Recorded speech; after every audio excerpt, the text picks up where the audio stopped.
Uchimura is just your average office worker. Every morning, he buries his face in mountains of work, thinking that one day things will get better. But life? Yeah, it's not exactly going as planned. It feels like God himself is teasing him. One day, while walking down the street, a random motorcycle just knocks him over. Seriously, life couldn't be worse. Just when Uchimura thought things couldn't get worse, he dies. Yep, hit by that ant, and bam, lights out. But of course, the story doesn't end there. His bad luck? Oh, it's legendary. The Dark Lord summons him to another world to, you guessed it, work again. So, a few minutes ago, Uchimura found himself in the middle of an important meeting with the 4 strongest beings of the Dark Lord's faction. They were discussing their next move to solidify their power and find someone worthy of filling the spot of the 4 heavenly kings. The meeting gets a little chaotic, and that's when they introduce the key players. First, there's the Tyrant, then the War God Amond, the Earth Guardian Kien, and the Genome Guardian, and last but not least, the Magic Wind Exfit. Everyone's power and influence are impressive, but there's something missing. And that's where Uchimura comes in, the human from another world, who's been chosen to become the vessel of the 4 heavenly kings, specifically to rule over the water element. Now, Uchimura, who was just stabbed to death and is forced to work for the Demon King's army, can't catch a break. He remembers how, since his graduation, he's never stopped working, grinding day in and day out. Society's pressure to make money, to succeed, it's relentless. At first, he thought life would be a dream job, but it quickly turned into a nightmare. His colleagues were constantly getting promoted, while he stayed stuck in the same place, his hardworking nature being overlooked. And in his company, that didn't make things any easier for him. Then, just when things couldn't get worse, he gets transferred to a far-off, underdeveloped country, a place that felt like the graveyard of failed workers. The conditions were tough, with no resources, and even the electricity was spotty. Uchimura had to fight tooth and nail just to make things work, trying to convince the parent company to send more people and equipment, but nobody cared. He kneeled down, begging his colleagues to cooperate and follow his lead, even as things seemed to fall apart. But through sheer determination, Uchimura's work ethic earned him the respect of those around him. And just when he thought things were turning around, the director transferred him again. To a worse place. Seriously? A guy who never gave up, who kept pushing, and now this? It's like the universe is playing a cruel joke on him. And this, right here, is when Uchimura gets hit and ends up summoned by the Dark Lord. The Demon King greets him like an old friend, saying he's been waiting for him for a long time, like Uchimura's death was all part of some master plan to get him here. The king then assigns Uchimura to become the vessel of the 4 heavenly kings. Wait, what? He went from being an overworked, underappreciated employee in his old world to being respected by demons? Uchimura's head is spinning. But the Demon King's not done yet. He pulls out a forbidden book, filled with Uchimura's impressive work resume. The man worked abroad for 5 years, learned the language, led locals to improve their lives, and basically became a legend. According to the book, Uchimura is the perfect candidate to take the throne of the 4 heavenly kings. Now, Uchimura is not exactly thrilled. He didn't sign up for this. Being respected, having an army at his command, and ruling over the water element? That's a lot of pressure. But the Demon King reassures him. Being a 4 heavenly king means getting the same salary and power as the big boss in his old world, plus soldiers to help him, and a comfortable living. No more sleeping on streets or in bushes, like Uchimura's been doing. But here's the catch, Uchimura doesn't have to accept it. If he refuses, the Demon King will just send him back to his old world to start fresh. Uchimura, though, begins to rethink things. Life back there was so competitive, so cutthroat. He was constantly taken advantage of by his colleagues and superiors.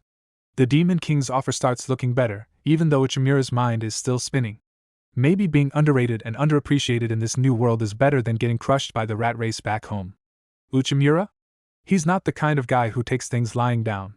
Despite the demon's doubts, the Dark Lord could see something special in him.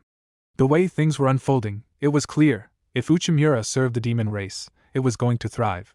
The Demon Lord promised to harness his full potential. Whether Uchimura got fired or not, that wasn't anyone else's call. His work ethic was something the Lord respected, and he urged Uchimura to strive for the top. But of course, the demons weren't so quick to agree. They immediately objected. Mundar, the tyrant, wasn't impressed. He judged that a weak person couldn't sit at the same table as him. The others, Kien and Exfit, weren't sold either. So, the Dark Lord decided to test Uchimura's abilities before making any decisions. The girl, with her fiery temper, immediately launched an attack, claiming Uchimura must have special powers. Of course, this freaked Uchimura out. Luckily, the Demon Lord stepped in just in time to protect him, or else Uchimura might have been logged out for good. The dragon girl was furious and asked the demon king why he'd stopped her, since Uchimura had fainted from fear. She was ready to attack, but in her anger, she hadn't thought things through. Turns out, she was actually challenging Uchimura, not letting him fight for his life. She was this close to making a huge mistake. This confusion had Kien and Xfit questioning why the demon lord would pick a human to be one of the 4 heavenly kings, especially with all the internal conflicts brewing between the demon and demi-human factions. To them, it seemed like a bad idea. But the demon king knew better. He'd chosen Uchimura for a reason. The young man's ability to handle such conflicts was precisely why he had been summoned. Uchimura woke up to see all the chaos unfolding around him and couldn't help but laugh. He joked about how he couldn't even block a kick, but the demon king wasn't concerned with Uchimura's physical abilities.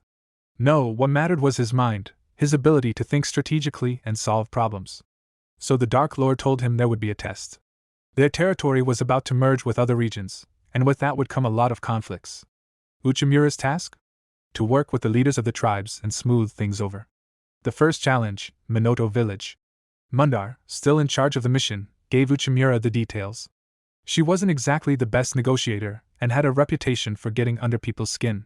But Uchimura had his doubts. He was just a regular guy who'd been thrown into this mess.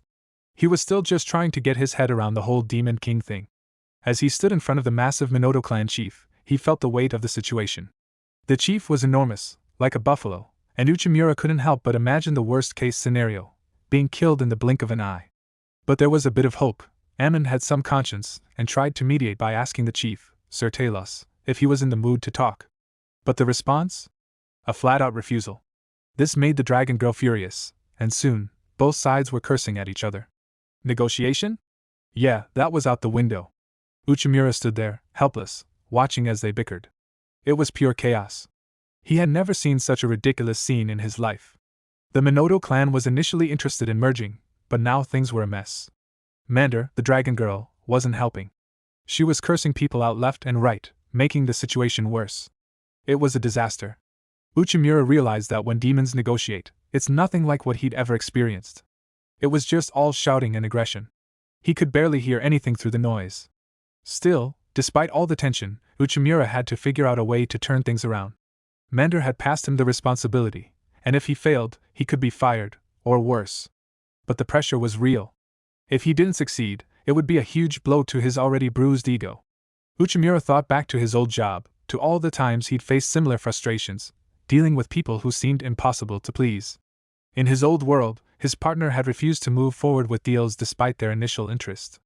It was a headache, and now it seemed like history was repeating itself, but with even higher stakes.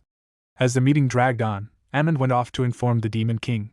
He wasn't convinced that Uchimura could do anything, but he was looking forward to seeing how the young man would handle it. The next day, Mander couldn't believe what she was seeing. Uchimura walked in with a big grin, looking completely at ease. She had expected a disaster, an utter failure, like her previous negotiation attempts. She imagined a battlefield where the deal had fallen apart. But to her surprise, Uchimura wasn't just surviving the situation, he was thriving. In contrast, Mander's previous attempts had been met with frustration. She had worked hard on negotiations before, but nothing had come of it. She asked him what he did differently. Uchimura simply replied with a grin. Know yourself, know your enemy, and you will win every battle. The next moment, Uchimura led Mander to where the two leaders, Mr. Talos and the Demon King, were shaking hands.